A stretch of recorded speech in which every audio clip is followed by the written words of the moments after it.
Tom Carlson Play, 2002.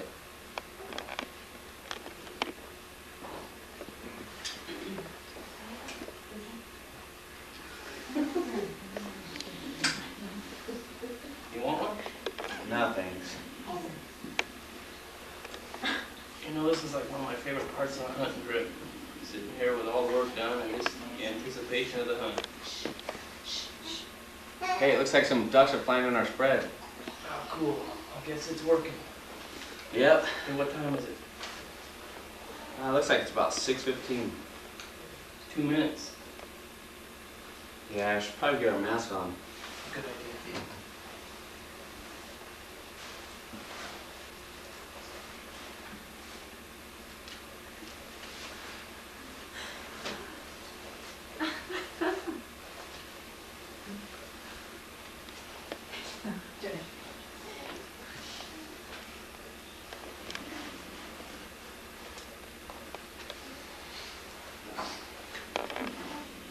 What time you got? It's like 6:17. Alright, it's go time. 3 o'clock, 4 birds coming in. Ah, stay down. Stay down. They're coming our way.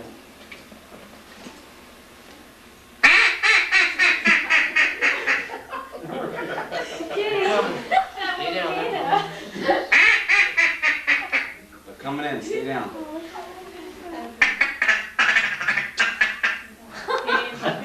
Damn it, they flared.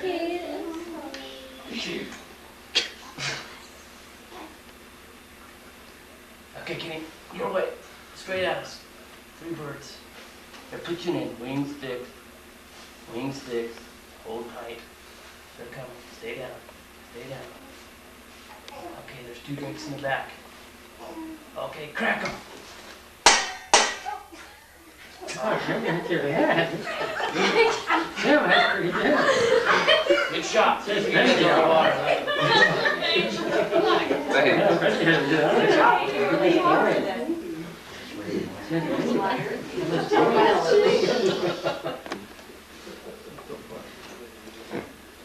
All right, your side.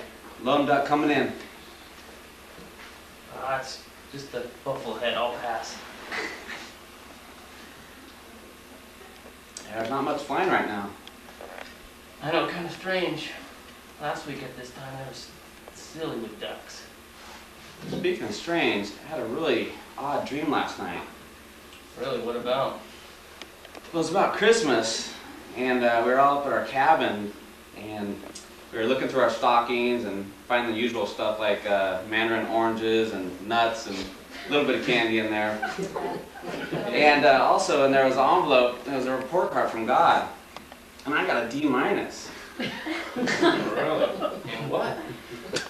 I don't know, I guess life. I was a little disappointed, so I walked over to see what you got. What'd I get? B+. No shit. That's cool. I wonder if Mom's still paying money for D's.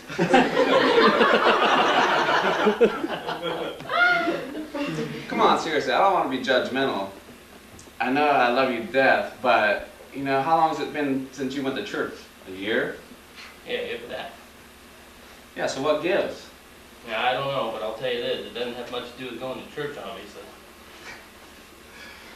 Yeah, I know it's not about church, but what about the tithing, the way you cuss so much, your drinking, your cigar smoking? Yeah, let me have it. I don't mean to beat you up, Gabe, but I just don't understand. Yeah, I don't get it either. Hey, ducks. Stay down. 12 o'clock.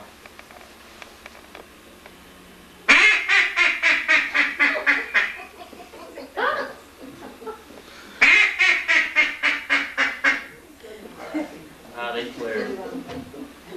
It's pretty slow out here today. Well, I know it's really not about the dream. I mean, it's just a dream, but it seems like, you know, everyone likes you, and, you know, you just easily get along with people, and you know, it's just that, you know, I spend all this time taking my family to church every weekend. I, you know, spend 10% on with my tithing. I don't cuss, I don't drink, and it's just that I don't break any rules. And conversely, it seems like you go out and try to break the rules, and I'm the one that gets a B minus. You know, that kind of reminds me of a story, and I think you're probably too young to remember Dad, but I remember one day we were on the way home from football practice, and we round that corner there to Stephen's place, and there was a doe that had been hit and laying on the side of the road, and got hit in the hindquarter, and it was struggling to get up. It couldn't move too easily, so Dad raced home and he called the sheriff's department.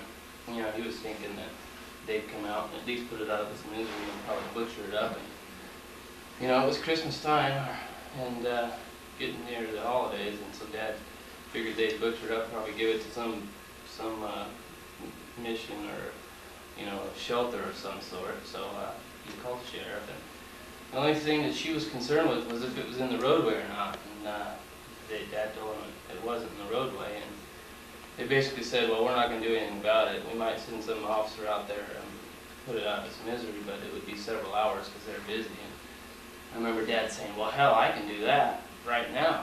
And she said, well, I remember said something about, well, you better not if you don't have a license. And Dad said, well, hell with that. Well, what about the meat? And, you know, apparently they didn't give a shit about the meat. So we got off the phone, and Dad said, hey, go get the 22 out of the safe. And we hopped in the pickup and drove back over there. And, you know, I remember it didn't come easy to Dad when he put a bullet right behind the ear to put it out of his misery, and it died real quick. And we hopped out of the truck and grabbed it and threw it in the back of the pickup. And drove home and took it out back to the shop, and we skinned it and cleaned it and butchered it up. It took all most of the afternoon and into the evening, and we butchered it up and cleaned it up and packaged all the meat. So we all eat meat? No, he was working with a guy that wasn't doing so well and needed the meat, so he gave it to him.